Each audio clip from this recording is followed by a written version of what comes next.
So we're here at Cheap Joe's with Karlyn Holman, and Karlyn has taught here forever since we started doing workshops. And she fills every time, which means she's got a minimum of 25 students. Every time. So, and I have to admit that I don't know a whole lot about Karlyn Holman. Could you tell us a little bit about yourself? Sure. For the second time, I guess? Well, first of all, I live quite a ways from here. I live in northern Wisconsin, as far north in Wisconsin as you can go, right across from the Canadian border. And all my life, my passion has been art. So I've been chasing it since I was a little girl. I wasn't able to get any art in the little town I grew up in. We really didn't have art teachers. I went to a little parochial school. Okay. So my first art class was in college, and it was exactly what I wanted. So I've been so lucky. Started out as an oil painter, and I was able to do that at home, raising our three kids. Uh-huh. And then I had such a passion for pottery, I started a gallery 48 years ago. So I have a studio gallery where we mostly did pottery. And then in 1979 was a big turning point for me. I more or less discovered watercolor. It wasn't available to us Okay. in an art program at college. And that was it. I didn't want to do pottery anymore. So I cleared out that whole operation, which was a big deal. That's a big deal. It was a big deal. I had over 30 potters that had worked with me through the years, and just went for watercolor. And it was a very good decision because now I get to travel, not only around the United States, but really all over the world. So you had mentioned in an earlier conversation we had that your parents wanted you to be an artist, which Right. is unusual, actually. For my era, it really was, because most parents would say you have to be a nurse, a secretary, or a teacher. Right. And my parents said, oh, we're happy you want to be an artist. Because I think every interview I've done, nobody's parents wanted them to be an artist because Oh. they didn't see any future in it. But, Right. So, as an artist, before we get to asking you about your class, what are you trying to do in your art? What are you trying to tell a story? Are you trying to what do you want people to react to when you paint? Well, I mostly paint things inspired from nature. I live in Okay. such a beautiful area. The water, the fall seasons, spring season, all of those different changing seasons excite me. And I also enjoy telling a story, so to speak. I've done 5 children's books. And so I've had quite a variety. Everything from abstract to floral to landscape to illustration. As I look at your paintings that you have hanging in the workshop at Cheap Joe's, I'm impressed by your palette. You have a very bright, very alive palette with Oh. lots of bright colors, and that's, I guess, a choice that Right. you've made. Well, I've struggled through the years that I've been painting with what colors should I choose. And so I made a real effort a few years ago. I decided I wanted my palette to be transparent, number one, because I work in a layered style. Uh-huh. In other words, I do an underpainting and then I put another layer on Okay. it. And I wanted them to be non-staining, because women like to change their mind. Right, So if I don't like that color, I want to be able to lift it. right. And then that's worked really well for me. I haven't really changed my colors that much. It's basically reds, yellows, and blues. Right. I have noticed the 25 people in your class are really intense this week, so which leads me to another question, and that is that when you come into a class, you have a real responsibility as an instructor to impart stuff to these hungry people. So what are your goals for your class during the week? Okay, well, first of all, I want them to have a really good time. You'll hear a lot of laughter as we're interacting with one another. But mostly I want them to learn some new techniques, maybe something out of the box that they've never done before, pushing themselves beyond what they thought they could accomplish.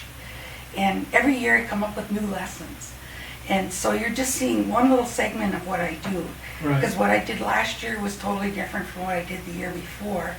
And this year I'm focusing on combining drawing and painting, using watercolor pencils and these watercolors. Uh-huh. And now we're putting watercolor on canvas. Okay. So that's exciting. We had to prepare the canvas. And yesterday we did with jelly papers, which is a hot thing happening. Right. And so the ladies and gentlemen are very excited today because we're going to work on canvas with watercolor and our new collage papers. Okay. And again tomorrow with another focus going into more realism. And you seem to attract men too to your class, which is once in a while. Once in a while, yeah. So you've got what, about 5 men, I think. Quite a few. You know, often I get gentlemen who were in the illustration business Okay. or the commercial art business, and they're looking to loosen up a bit. Because that's what I call my classes fun and free. Okay. And I'm looking to help people work in a very wet style, Okay. but with control and with subjects they know and love. So I'm feeling very fortunate. So as you were growing as an artist, were there other artists that influenced you? Oh yeah, many along the way. In fact, this whole workshop format that we're experiencing here, I think is phenomenal. When I wanted to be a watercolorist, you couldn't take it at a college level. Maybe one or two. Watercolor? Yeah. Maybe one or two places offered it. So I looked into this format where you took a workshop, and in 5 days it was like taking a whole course in college. And people imparted everything they knew in those 5 days. So I moved around from teacher to teacher and realized more and more this is what I want to do, and more I could see my own focus happening. Right. So I really feel workshops are good. Not that you're going to paint like that teacher, but you're going to learn something that's going to help you find your own expression. Well, who have been some of your influences over the Oh, years? Nita Engel, Nita Engel, yeah. Frank Webb, Frank Barbara Webb. Netjes, Ted Nuttall, I'm not sure how to pronounce Ted his name. Nuttall. Nuttall. Yeah. I love portraits, Yeah. and I thought that was very good. So I could go on and on. I've hardly met an artist I didn't like. So your paintings would be described more loose, but yet you're doing underpaintings and you're putting thought to them compositionally and all that stuff. You're not just kind of throwing paint on the paper and hoping. No, I that usually plan what I'm going to do. Okay. And even these abstracts, people are going to find out today about abstract, Okay. how much planning goes into it. Right. We spent the whole day making the jelly papers, making our own stencils, making our own stamps, and then stamping them onto this special paper I brought with me. Uh-huh. And so now we're going to talk about all the elements of design. Abstraction is a great way to learn about composition because you're just dealing with the elements of design and not necessarily a subject Right. matter. So I plan everything. I think people need to hear that too, that it's not just you go out and buy some paintbrushes and some paint and paper and think that you've got it. No, I work from photographs, Yeah. hopefully photographs I've taken from on location Right. painting tours, or just subjects out the window, or in my own house or in my studio. So this is an interesting question and may not have an answer. You seem to be very passionate about your art. How does that happen? Is that something someone's born with? Is it something you develop over the years? Well, I think just about everybody has passions in their life. It could be, like my husband loves to exercise. I know people who like to listen to music, read books, write poetry.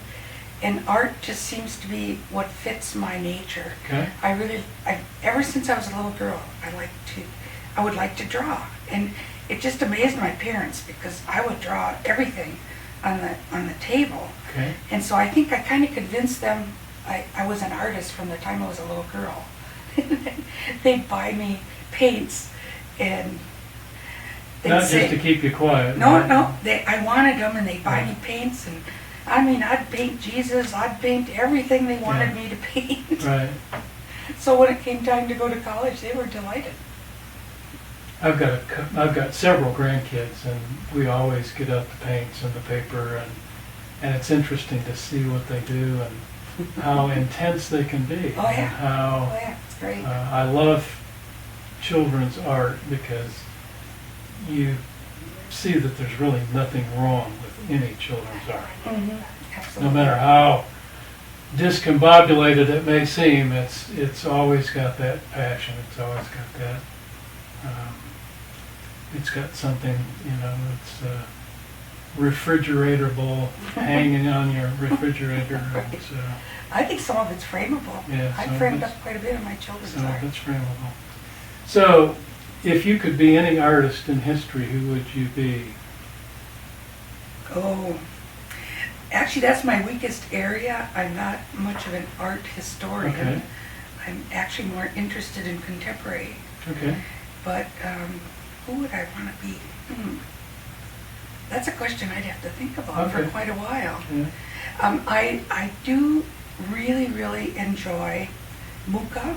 Okay. It's kind of a commercial. Okay, right. Yeah, And he was really popular during the 60s, 70s? and the Art Nouveau. Yeah, the Art Nouveau, Right. right. And Okay. Klimt, I've Klimt, enjoyed Gustav Klimt. his Yeah. decorative work. Yeah. And of course the Impressionists, I've always Impressionists, yeah. enjoyed that style. I like soft edges. Yeah. I prefer it to a real hard-edged look. And they deal with light a Mhm. lot. And I like so- to deal with light because of my own location. Yeah, experiences.